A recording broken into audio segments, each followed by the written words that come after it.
Hello and welcome to Scrolling with Ceazor. Today is March 3rd, 2026. I've got a lot of news for you today to go through. But before I get into that, I do want to mention that there's been some talk lately on X about people disclosing like paid sponsorships and a tag that you can do. I'm going to start putting that tag on my posts, these posts here, because I do have sponsors for this show.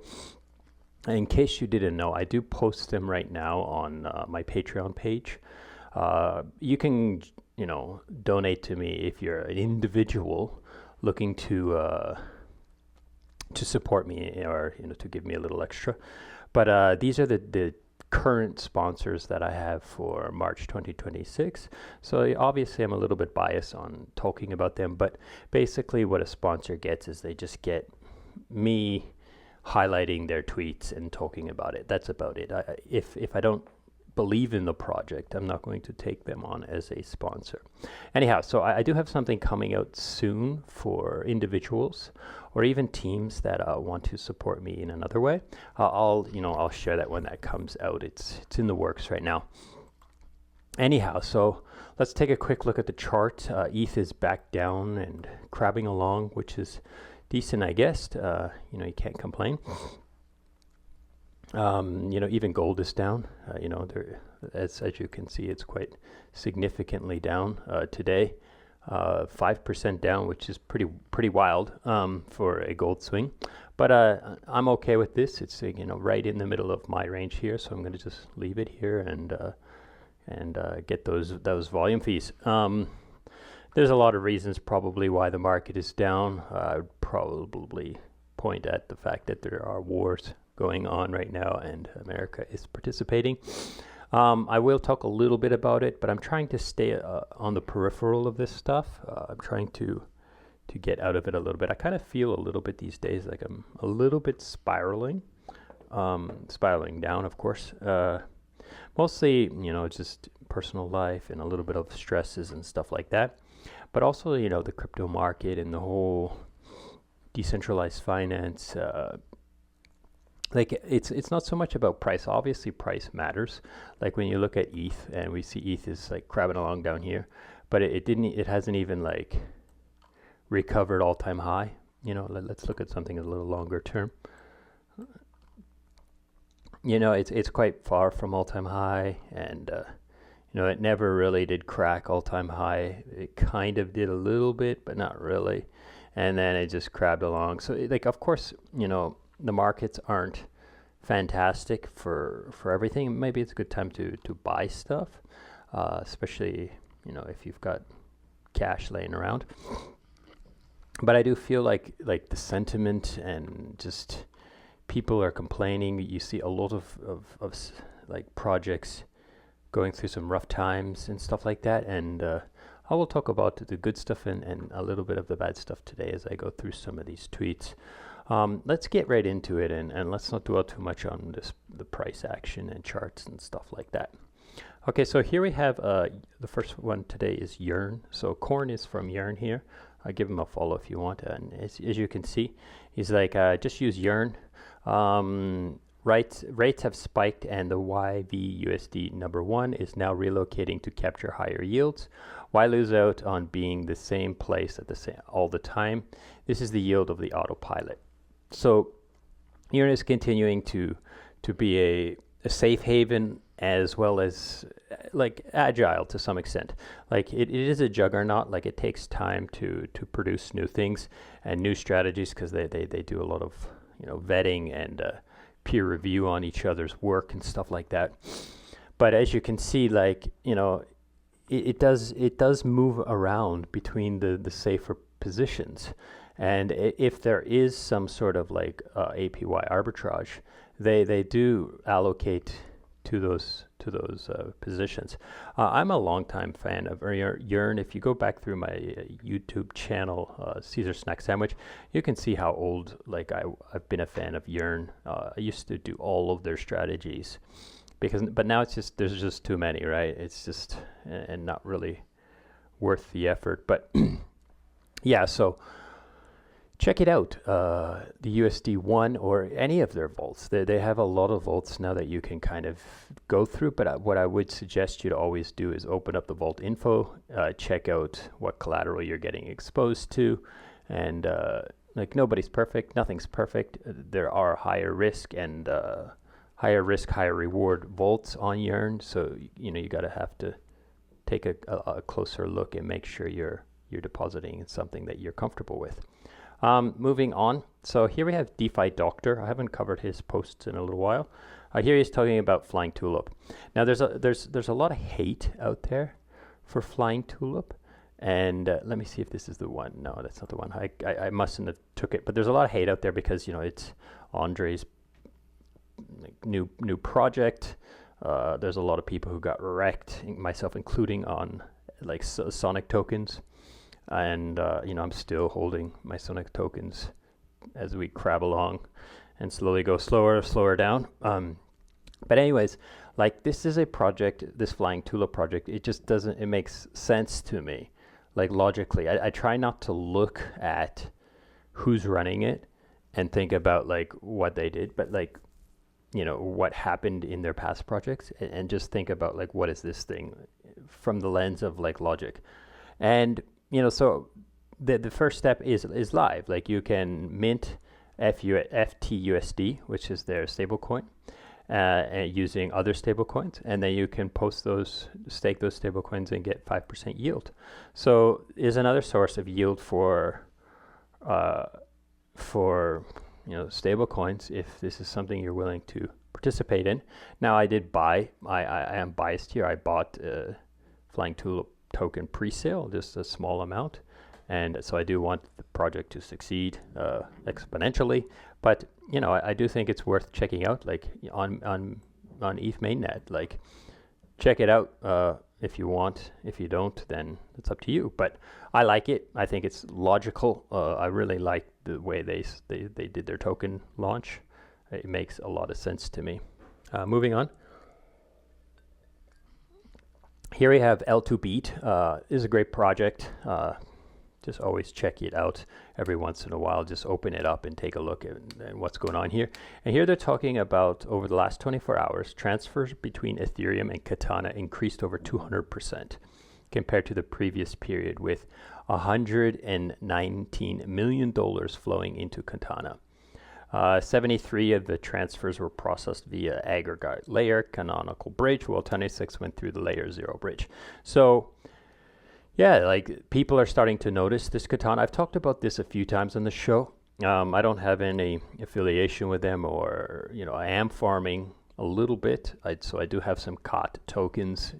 You know, they're still soul bound, or you know, locked in my wallet right now. But I do have some, and I'm continuing to farm some. I think it's a pretty logical and smart idea. So it's worth the risk. There's obviously increased smart contract risk here, but a lot of the smart contracts that they use to do this are, you know, heavily audited and not brand new tech. So, you know, what I do, which you can consider as well, is I just use the Yearn Vault on Katana. So then I'm earning several streams of APY on my stablecoins as well as ETH. So you can check it out. I think it's worth it. You can give L2B a check as well. You know, check out their platform. It's pretty. There's a lot of information there, and it's all free to use. So worth it. Okay, so here we have Tindur. Tindur is talking about Aave. Aave's having some drama recently, and this is kind of like what I was thinking about at the start of the show when I was saying there's some bad and some good, right? And this one is kind of, it's a strange one because Aave is like obviously the market, the leader of DeFi, and if Aave is having like dramatic, just drama, right? I don't know how to say it otherwise. If they're having like drama and like people are leaving and quitting or getting kicked out and stuff like this, it looks bad on DeFi because it's like the center stone of DeFi, right? Now, I'm not saying it's the best place to put your capital, and I'm not saying it's other projects aren't better than this one or or this is the best project in all of crypto. It's just to see like, internal drama kicking up kind of feels strange, because I would assume that everybody who's kind of early and built on top of Aave and worked with Aave, they're probably quite rich already. So it can't be a money thing. It must be just a, working hard, and then all your work is like gone now, right? So let's read what Tindur says about Aave. So Aave drama ended terribly. When you look back at what ACI and the service providers actually built and enabled. So V3 maturity and revenue engine. This is a stablecoin, their stablecoin, no stabilization, risk management and governance tools. And now they're leaving, and ACI members suddenly become a team many projects would want to work with. I think the labs, he's talking about Aave Labs, will have a hard time filling these infra gaps. As a long-term bank holder, this is quite concerning to me. Competitors now have a much better chance of catching up. So yeah, like as you can see, like I don't know all the details of why the ACI is leaving and why the labs is trying to take over Aave, and obviously it's about money, but at the same time, like I said at the start, I would think everybody who built and took part in this is already sitting pretty comfortable personally. So really, like maybe there's some sort of dispute between direction of the product within these different entities. And like I said, I don't really know very well, because I don't really participate in Aave governance. I don't hold the Aave token. I do deposit stable coins in Aave once in a while, especially if I'm like, I don't have time to think or hunt for something. But for the most part, I don't really like the model of Aave. I'm much more inclined to use Morpho, because I can isolate my risk very carefully. Whereas, on Aave, I have to depend on people like this, the ACI, to do the risk management for me. And if they're leaving, then will it be all right? I don't know, right? So anyhow, you can check it out. You can follow along with this and so forth. But let's move on. So here we have Grow the Pie, which is another awesome like free dashboard type thing that just like L2 Beat. And you can check it out as well. It's always worth checking as well. So I really like it. But here, let's see what they have to say today. Despite the bear market vibes, many layer 2s are maintaining very healthy margins past 30 days. So I'll click this open, and as you can see, the chain revenue is pretty decent for most of them.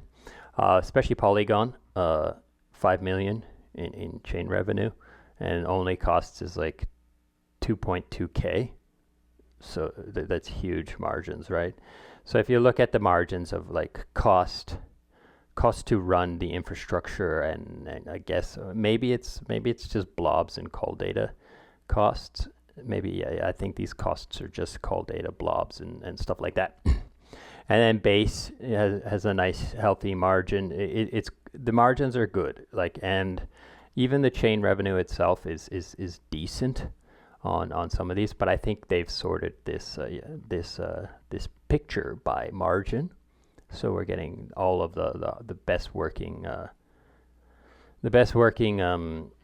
blockchain so far. So I believe that the L2s and the blobs and stuff is clearly working still. There's lots of blob to be had, and they're not too expensive. And there is another tweet down here. So the blob update. We're currently averaging 4.1 blobs per block with a target of 14. Ethereum has the capacity for L2s to expand. Now is the time for apps to build. So as you can see, the capacity, we've moved it up, and the blobs are not being, the capacity is not being used. So they're putting a spin on this as a positive, that there's room to grow and apps can now build more and write more, and there's lots of space for them to get cheap, cheap blobs, or actually free until it crosses these lines. Or as far as, I don't know, man. I should probably understand this right now, but anyhow. So the there's space here to grow, and they're putting that as a spin, a positive spin. Whereas of course you can look at it on the negative, like, you know, we increased the blob, but the demand did not grow, and then we increased it again, and still the demand did not grow. So maybe it's a user problem. We don't have enough users in crypto, and I do feel like, since, you know, X has taken some steps to kind of really combat like AI bots, you know, spamming replies and stuff, I find myself, you know, kind of speaking alone on Twitter a little bit. I still have some people interacting with you. I still interact with some people, but at the same time, I do feel a little bit like, you know, shouting out and there's no audience, so to speak. But anyways, let's move on. So Milk Road is sharing this interview that Brian Armstrong did, talking about the Base app. And he's saying how it's a kind of a failure. You can watch through this 2-minute clip here and get some idea of what it is. But, you know, there has been a lot of experiments on Base that kind of were like SocialFi, and like we had, like as you can see, we have Friendtech, we have Farcaster, we've got the Base app, we've got that Zora, all these different things that they built to try to give people like SocialFi, like a way to make money using social media.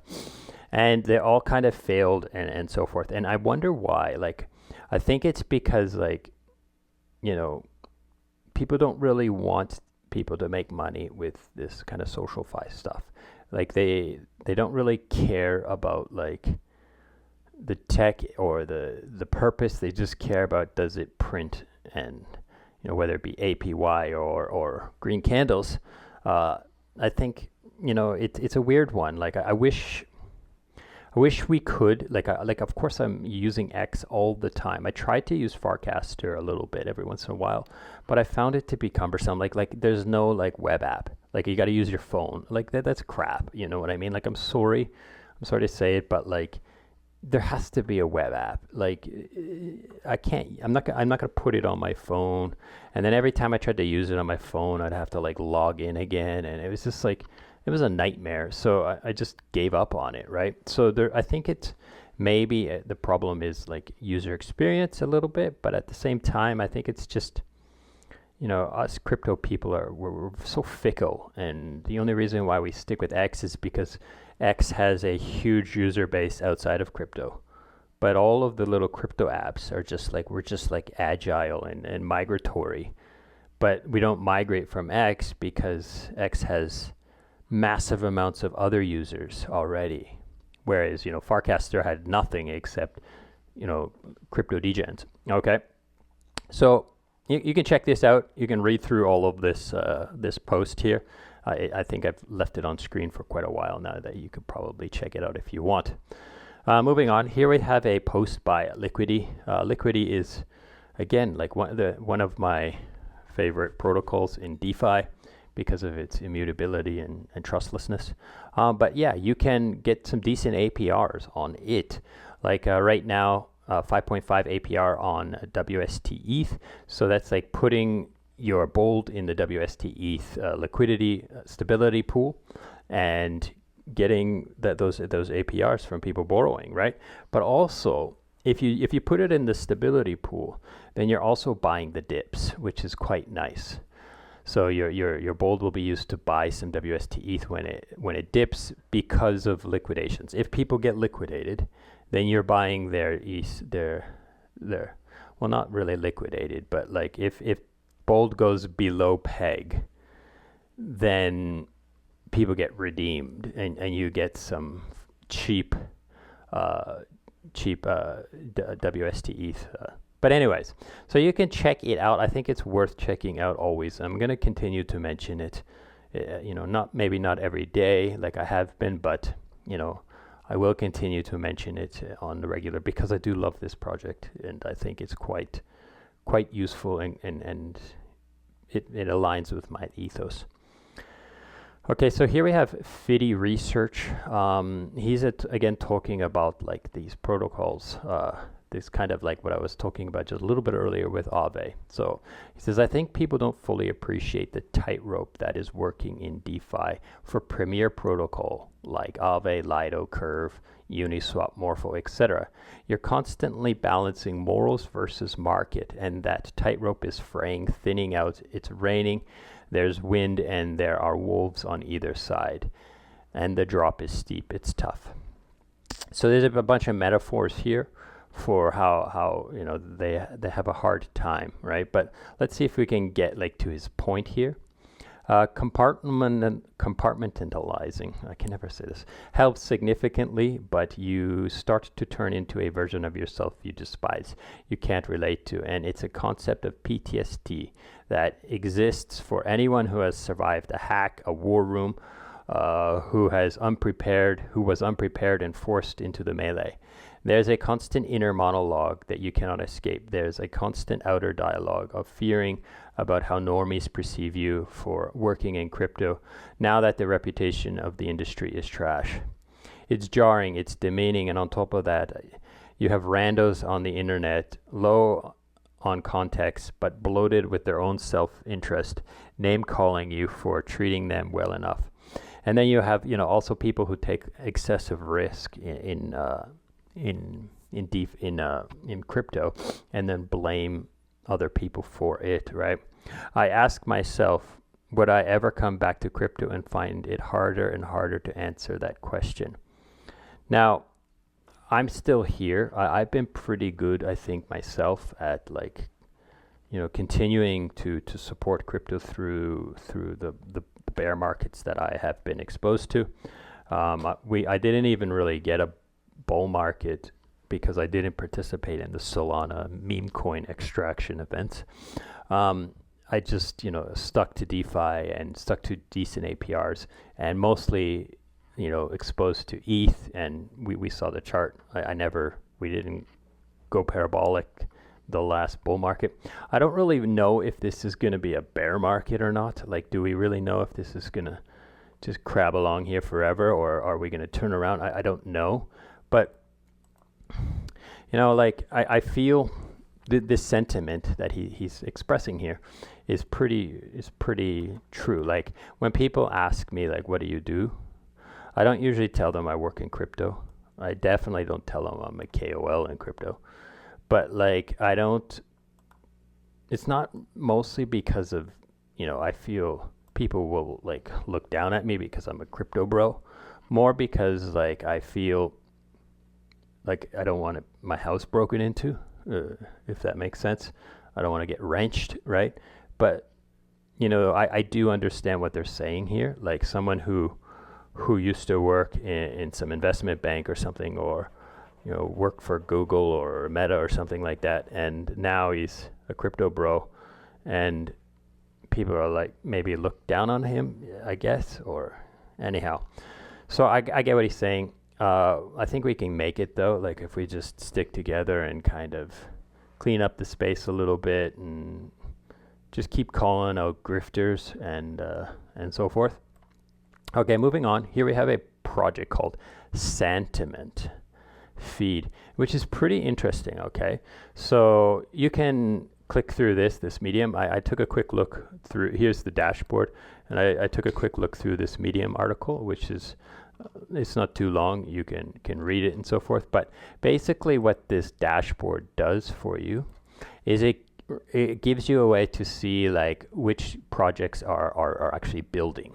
Okay, which ones are getting work done, and you know, pushing stuff to their GitHub repos, and it does filter out like I can't remember where. Here, low value actions. So someone who's just spamming their GitHub with like, you know, text updates or something, you know, or README file updates, that they'll get filtered out. So this is actual like projects that are continuously building and sending new repos to their you know their GitHub, which and you can see some of the projects in here that are legitimate, but this one kind of surprised me here. Like Luna Terra Classic is still like pumping out like regular GitHub repo updates. Alchemix is on here because they've been working hard trying to get their version 3 out. But yeah, so yeah, of course, Curve is the key of building. They're long-term builders. So yeah, check it out. Consider what you're doing.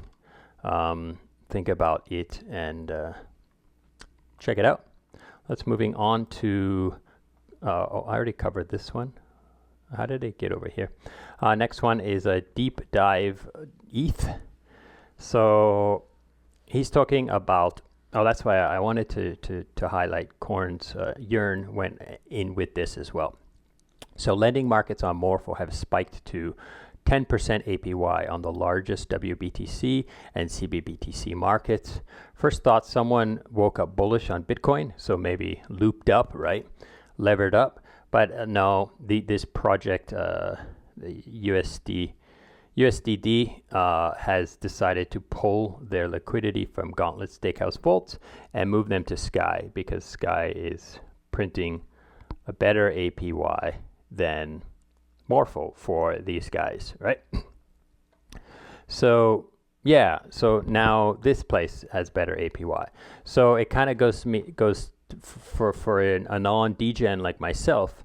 I don't have, you know, what did they pull? 90 million? Yeah, I don't have $90 million to consider. So my position, my assessment is very different than what USDDIO is considering.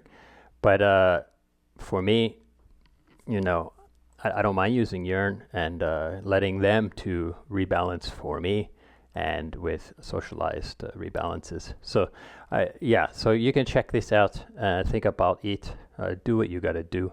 But I think this is a valid consideration. Okay, so today I got to talk about Pandora here, and basically, you know, it's starting to get some wins. So there are some big wins here. For the biggest wins, you know, $14,000 for someone who will Israel strike Iran by February 28th. And I'm not sure if it was a no or yes. It's been a kind of a blur. But yeah, some people who made some bets got some decent payouts on this protocol. I think it's a pretty good protocol. I'm going to talk about it again today. I think I believe I selected another post from them to talk about. So, oh no, it was this one here that I really wanted to talk about. So this guy says, I'm genuinely pissed. I bought yes shares on will Iran close the Strait of Hormuz by June 30th. Minutes later, the closure was announced by multiple credit sources. I'm going to open it so I can read the whole post. Multiple credit sources such as Axiom and Ritner's, only then to see the resolution criteria updated with additional information. Closures defined as a 80% or greater decrease in the 7-day moving averages of transits compared to the 7-day moving averages of 30. So someone, obviously the Polymarket team, right, decided to change the rules of the betting market after it was open and people were able to bet. Now this is insane. This is craziness. Like if you made a mistake, then you have to close the market, like in the sense just stop it and pay everyone back their money, or you have to stop it and pay it out at the current price, right? Like, you know, give people back the odds that they're sitting at, right? You can't go and change the rules in the middle of the market trading. Like that's insanity, right? So Pandora retweeted this and said, you know, this couldn't happen on Pandora. The rules are locked in at the market creation and stay as is until market ends. So even if there is a ambiguity or a problem with the yes/no answers, they cannot change. So you have to kind of just sit with it and stomach it and let it play out. And just be more careful when you're creating the market, right? And this is like, these markets on Pandora are created by, you know, someone anyone can create any market they want, and AI will help them generate the proper yes/no rules. Whereas Polymarket, these guys are supposed to be experts because they've made so many markets. Then they shouldn't be making this kind of mistake, and then they definitely shouldn't be changing the rules in the middle of stuff. Okay, so anyways, you can check out Pandora as well as Kuzi here, and I do want to talk a little bit about another one that I like, and this is Trueo. Now Trueo is also on-chain rules. It's on Base, and everything is posted on-chain as well. So it also doesn't have this problem. The rules cannot be changed and so forth. But anyhow, this is an interesting thing. Okay, so I'm not sure if it's true or not because you never know, right? But so Millie says Millie is like the head of this Trueo prediction market app, right? Which I also really like, and I'm a little bit biased on this as well. I hold tokens because I'm a tester and so forth. But criticize Nikita, your project account immediately nuked, state of the app 2026. So caution, this account is temporarily restricted. So the Trueo app account was restricted for some reason. I don't know the exact reason, but Millie speculates that it might be because of his posts about Nikita, who is part of the X team, but he's also an advisor for Solana, and just trying to smash teams. I don't know, but like if you go through this post here, where he kind of criticizes him, he's like, the damage Solana has done to the industry cannot be quantified.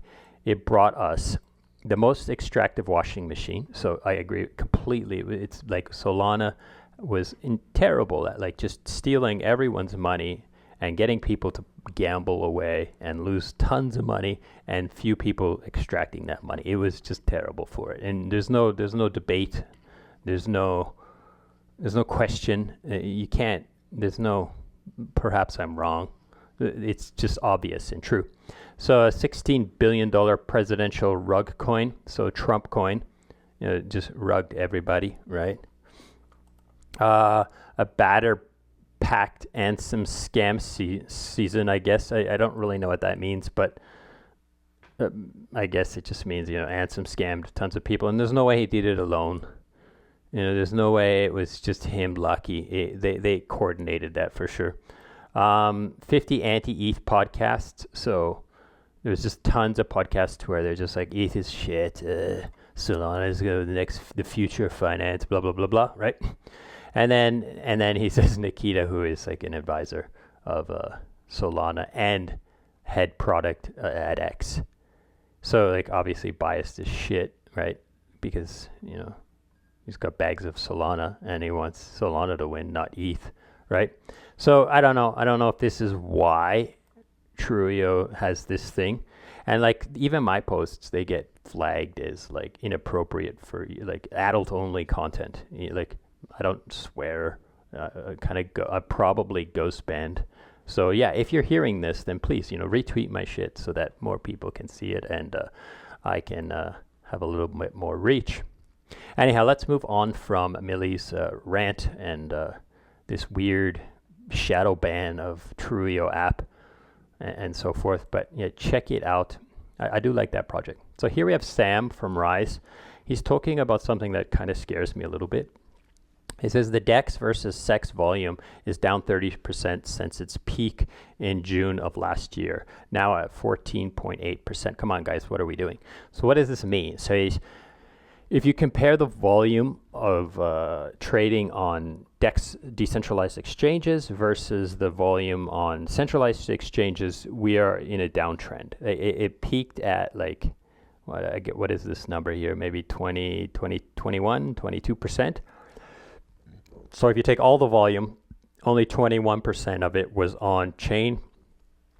And now it's down to like only 14% is on chain, which is kind of scary, right? Like, why are like like it's clear that like these centralized exchanges are still winning, and maybe like I'm not completely against them. I've got I spoke about this the other day, and someone messaged me and said like, why don't you like, do you want to shill like centralized exchange affiliate links? And it can be lucrative because you're a KOL, you're making videos, you can share it and get affiliate trading volume, right? And I don't want to do that because I feel like I don't want people to use centralized exchanges, but at the same time, I kind of feel like maybe I might have to, because it's pretty tough to find financial support for producing a podcast and videos and stuff like that in crypto, because everyone's wrecked, right? So it's kind of strange, but like obviously centralized exchanges are doing well, and maybe it's because it's like they're in the middle of crypto. So if someone joins crypto, they use a centralized exchange before they use it on chain. But I do see some things like I know Kraken is allowing people to like stake their coins on chain. So, but the users are still keeping their assets in the centralized exchange ledger, and maybe people don't really care much because they're used to like the bank. It's like, what's the difference between a centralized exchange and a bank? If there's almost no difference, right? So they're already comfortable trusting the banks with all of their money. So why not trust centralized exchange, which is regulated and so forth? And you can't. It's harder to get like wrench attacked and stuff like that. So anyways, check it out. And maybe do a couple trades. Add some liquidity to a decentralized exchange. Support the ecosystem a little bit more. Okay, here we have CowSwap. CowSwap. In light of what I was just talking about, CowSwap has deployed to Ink, which is Kraken's layer 2, which is quite nice. I like CowSwap. Kraken is the centralized exchange I use. Now it might be because of where I am. But Ink is definitely not on scale with Base. But like I said, like you can, if you can stake USDC on Kraken, the centralized exchange, and then it will be sent to Ink and put into various places like Morpho and stuff on Ink. So they are trying to support Ink's TVL and stuff like that. And then getting CowSwap to deploy there, they probably paid it. I'm pretty sure they have to pay for this. So they got that there. CowSwap's fantastic though. So I always suggest you try CowSwap before you swap anywhere else. And then there are other DEX aggregators as well that you can try as well.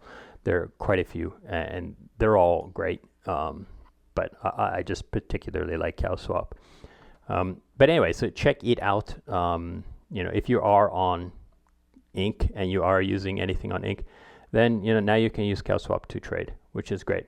And sometimes I feel like I should probably go take a look more at Ink and see if there are any APR possibilities there. Okay, so this is what I wanted to talk about before, and so here we have Ramses. Is just again, I'm mentioning them. Just check out their auto vaults. It's really cool stuff. Okay, and today I'm going to talk finally about we'll call it the elephant in the room. So some guy here has posted this AI generated war scene to talk about like Israel and Iran, right? Dave, this came across my feed because David Hoffman decided to reply. Like clearly it's AI. You can see like all of these structures are all like copy paste, like the tops of these buildings, right? But I feel like in modern time, like the whole war, shooting, blowing up each other's countries, it's kind of like strange to me. Like I feel bad for there. I know people whose family is in Iran, and I feel for them. I genuinely do, and I feel like it's just a psyop. Like it's just the death of all these people has nothing to do with genuine conflict, rather about just like the war machine and, you know, misdirection. Like, hey, look at this. You're fighting, killing everyone. Like, we got a war. Stop looking over here. Let's look over here instead at this war. And I feel like that's the reason why these wars are happening. Like, I don't know. Like, there's just constantly wars, and I feel like, why aren't we past that? Like, everyone can talk to everyone now in seconds. It's not like before where there was like, you know, animosity between two people and they couldn't communicate without traveling by horseback, or, you know, everyone was starving and, you know, you needed to expand your land in order to obtain more resources to feed your people. None of this is true anymore. So it's just like, I feel like the whole war thing is just, it saddens me to see, because it's like meaningless death, and all just because like some, you know, powerful people have, you know, weird motivations for it. Like, I can speculate. I can say, you know, this is like, hey, stop looking at Epstein. Let's look at these wars. It could be Epstein. It could be, you know, I don't know what Iran's, you know, it could be Muslim versus Christian. It could be the fact that, like, you know, the Jewish people have a reputation of controlling the world without actually like fighting, you know, like the whole Nazi the reason for Nazism. Like, it's, I don't know. I have no idea. Like, I can speculate. I'm not an expert, but I just feel like we should be past this stuff. Like, why can't we just worry about the other problems that humanity has, instead of like worrying about which religion you have, and all this kind of stuff. But anyways, I you know, it's a kind of a gloomy way to end this one. I wish I could find something a little bit more positive, but this is the news of the day, and this is what is all over the Twitter right now, all over X, is the Iranian war. So I figure I should put in a little bit of thoughts in it, and you know, just, you know, if you have a friend who's got family in Iran, then, you know, send him a shout out and be like, I hope you're okay. I hope you're doing fine, right? And you know, we can continue to push crypto forward, because crypto does, you know, it doesn't really stop this from happening, but it helps the people who are there. You know, like, you know, you can't sanction someone from using ETH, right? So consider that. Think about that. And that's it for today. Thank you so much for listening, and goodbye.